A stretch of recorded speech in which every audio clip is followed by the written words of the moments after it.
read the beginning of the book simply because I'm pleased. You were getting conscious that we were talking. You're the It boss. must be sounding to you like a very dry academic and theoretical work. It's not. I am trying to make his love accessible. So the book begins like this.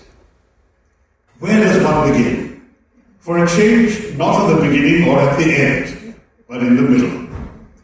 There are few more moving moments in the history of social reform in Kerala than the story of Sri Narayana Guru's consecration of the Shiva Lingam at Aravipuram on the banks of the majestic Nayar River on the night of Mahashivratri, 9th, 10th February 1888.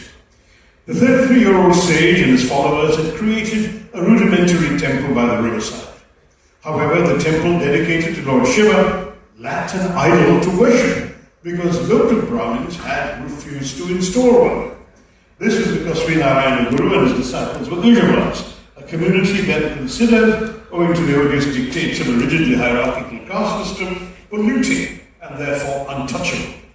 As a result, in addition to being subject to horrific discrimination, they were barred from entering the temples of upper caste Hindus and praying to their deities such as Lord Vishnu and Lord Shiva.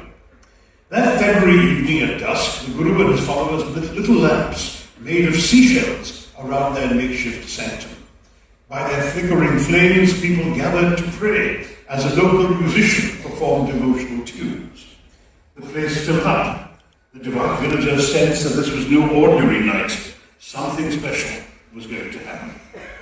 At midnight, Sri Narayana Guru, who had been meditating the entire evening, rose and, as if in a trance, stepped into the river. A hush descended on the throng. The music stopped, but the silence was rhythmic enough.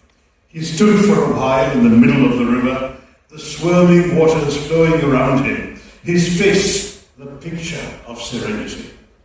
Then he dipped his hand under the water. When it emerged, it held a rock in the shape of a lingam. Some say it was a lingam buried there millennia ago by the immortal Rishi Agastya.